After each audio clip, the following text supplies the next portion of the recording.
Hey there, John Moore here, and I am a shamanic teacher in the great state of Maine in the US. And today I'm going to talk to you about top secret shaman oracles, or oracles in general, as they're used in shamanism. And this is a very broad topic because different cultures that have shamanism as a component, we call them shamanic cultures, will use different traditional oracles. So I want to break it down a little bit and talk a little bit about what oracles are, um, what divination is, which is really what we're doing, and how that might fit into shamanism. It's to me a very interesting topic. And just a little bit of a personal story. When I was first training in shamanism, I went through an apprenticeship with my teacher, and she said, "Okay, we're gonna do divination. We're gonna learn divination. Now it's time to do divination work." And I was like, "Ugh, I don't want to do divination work." And I had this, I think it was a fear in the back of my head that I was going to give somebody bad information, right? That my brain was going to make up some information and give it to this person, and they were going to do something with it that wouldn't suit them or serve them or whatever. But I did it, and I went through it, and I actually got information from spirit, not through me. I'm not a psychic. I'm not any more sensitive than anybody else. But I got information that could not have come from me, right? Very specific information that was true, that there was not a real high probability of me having guessed based on no previous information. And so I was like, okay, well, this divination thing is fun. And then it became a thing that I love. And I always start out when I work with clients, I always start with a divination session, a diagnostic to determine what work spirits want me to do for them that day. Sometimes information comes across and I just deliver it. And this will be an important thing that I'll talk about. And I have no idea what it means or if it's going to mean anything to the client. And they will usually tell me what that means for them specifically. So let's move on. Let's talk about oracles. And in this case, the word oracle in general usage means like a person who does divination, a person who speaks with the voice of the gods. Basically, that's the ancient meaning from Greece. You have the Delphic oracle, right? You have other oracles as well. But this is a person. Divination comes from the same word as divinity, right? The, meaning speaks for the gods or the spirits, the great spirits speak through this person. So this person's voice was divination. And we know, for example, the oracle at Delphi was inhaling um, steam coming out of a volcanic cavern that had chemicals in it that made them go sort of semi-conscious and dissociate into what we might determine as sort of a shamanic state. At which point, it was a woman, always a woman, allowed the spirit to speak through her, spoke with the voice of the gods, and gave information to this person. This was in my opinion, a shamanic act. This was somebody who was practicing a form of shamanism, although it was in a structured setting that we don't think of necessarily when we think of shamanism. We don't think of somebody sitting in a cave in a temple and whatever. We think of somebody living amongst in a tribal community, not in a quote unquote civilization, right? In a city setting. But this was the case. So oracle is a person, yes, but it can also refer to the tools that the person is using for divination. So oracle bones, for example, throwing bones.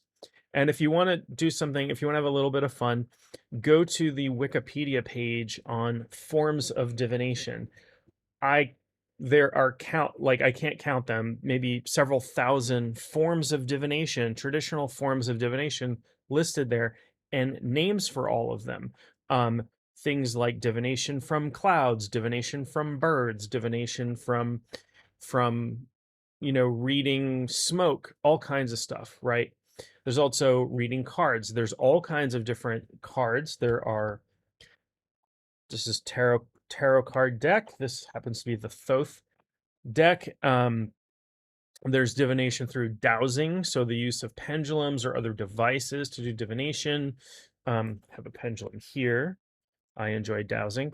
Bones, shells, looking for omens. I'll talk about what omens are in a moment. So there's all these different things that can be used as tools. We would call these oracles. These would be oracle cards. There are decks of cards that are sold as oracle cards. Usually a tarot deck will be called a tarot deck, but it is a form of oracle. It is oracle cards or oracle bones, or some people throw coins. There's a way of reading the I Ching using coins, oracle coins, right? Traditionally, they would use Chinese coins because it's a Chinese form of divination, but they're also a way of casting lots, throwing sticks, all kinds of stuff. So, shamans all over use different forms of oracles, right? And so you might go to West Africa, for example, and they will cast cowrie shells with these little white shells, and they will cast those and do a reading based on the shells. Or in in the West here, we I know lots of shamanic practitioners who use tarot decks for divination, or who draw runes, or I Ching, all kinds of different forms of oracles. The difference between if you go to you go to somebody who just reads your cards, who lays the cards out and does a reading, and they might be very intuitive, and somebody who is doing this shamanically is frequently, if I'm going to do some sort of divination for somebody, it's not going to be me talking through my mouth. I lend my voice to helping spirits who do the divination. There was a specific form of divination that was taught to me in my apprenticeship, where I would allow a spirit basically to take over, do the reading. It was casting certain objects, do the reading, and I would have to have it recorded because I wouldn't remember anything that was said. Of course, the person who was sitting across from me could take notes and whatever, but then I would also give them the recording. I don't do that a lot because it takes a really long time, and in sessions I don't have time for that, so I just do a journey, which is one form of divination, which I just do a shamanic journey. Spirits give me information, I bring it back, and I deliver it. And now I hinted to the fact that I was going to talk about this briefly. This is really important. One of the things that I have learned in my practice, through all of my training and in my practice, is to do as little interpretation of the information as possible. Sometimes I can just deliver information that I've gotten with no interpretation. I saw a turtle. I saw this. I saw a tree that was weeping. I don't know what that means for you. And the person, very frequently, when it's that type of reading, person will, oh my gosh, that means something to do with my grandmother or something, and there will be a very clear meaning for that person. When I can deliver that kind of information, that's great, that's fantastic. Other times the work doesn't lend itself to that. So for example, when I do dream work on behalf of people, so somebody comes to me with a dream and I do work on behalf of that, what they're actually, because they've delivered the information to me, and I have to go in and pull meaning out of that for them. And that is a little bit of a different approach. And so I kind of separate those kind of oracles, dream oracles, versus doing some sort of thing where I'm trying to just gain pure information. Maybe it's metaphoric, maybe it's just spot on. Um, you know, your knee is going to give out in the next week. You know, I don't know why or when or whatever, but be careful with your knee this week. which has happened, which is something that happened with a client of mine. And just be careful of your this knee. And something happened during a bicycle ride, and they knew that was what it was. So um, there are some types of, so for example, the type of divination that I described, that I only sort of briefly described, because it's really involved and requires a lot of training. I can't really go into too many details of it, which is why it's top secret. It's not really a secret. It just requires way too much explanation and learning. I think I spent a couple of days on just learning the technique and then practicing and perfecting it. And then I've used it. Um, I don't use it that regularly, although it is a pretty profound oracle. It's a profound way of working. Now, there are specific oracle cards that have been marketed to shamans. People have gifted me um, at least one or two decks that are, shamanic oracle cards or whatever. I have not been able to work with these. It's just not not to take anything away from these decks. It's just not, just doesn't resonate with me. So if you are somebody who is looking for a specific deck, this Thoth deck also is not particularly resonant with me, but there are decks that are. You have to find what resonates with you, what you can look at and read. Now, here's the thing. Here's the difference between um, the way we work shamanically and the way that some readers work that give really good readings, is that the framework, the oracle itself, these cards, there's no magic in these cards. It's a deck of cards, right?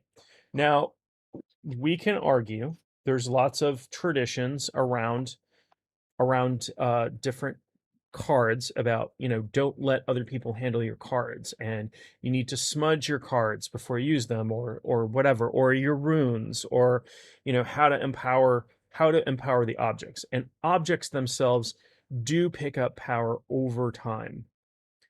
But what happens is these are a framework upon which information is prompted to come out. So I might, draw a card, if I'm going to work that way, and go into that card and, shamanically, and gather a bunch of information, which may have something to do with the book. Like if you look up in a book what this card means, it will have some relationship to that, but the information that comes out will be much, much more than that. And people who are really good readers read intuitively that way. This is a prompt. This is a tool. This is not the magic. This is not this is an oracle. But this is not where the information necessarily comes from.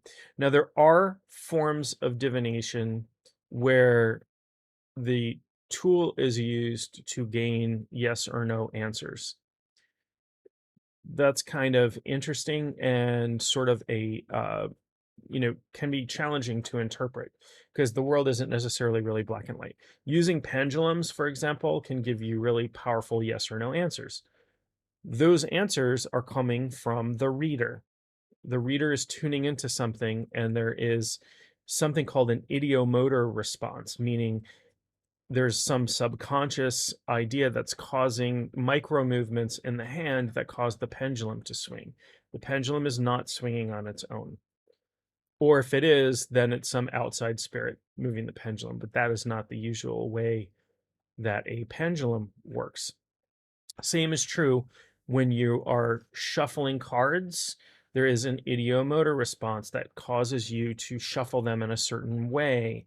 And when you draw the cards out, then your intuition goes into work, right? Um, the death card means change, but what is that change? What's the change that's coming? How does change fit into the questioner and the questioner's life? And what impressions are you getting from that card? And when you go into that card intuitively or shamanically, how are you pulling that information out? Same is true for anything that involves, throwing shells or reading the hexagrams of the I Ching, right? You can read the sayings from the Book of Change, the I Ching. You can read what the hexagram means, but what other information comes out of that hexagram when you do the reading for that person? Okay. So this is true. There's this fine balance between no interpretation and some interpretation, and getting information that is not directly linked, that's linked but not directly, not obvious. And this is why, anybody can go buy a deck of cards or a pendulum or whatever, but becoming a really good diviner, whether you work shamanically or not, is about work. It's about training. It's about development. It's about personal self-development. It's about stepping your conscious mind out of the way and allowing the flow of information to come through. At least for most of us. So anyway, I hope that's really helpful. Don't forget to subscribe to this channel, and I will talk to you real soon.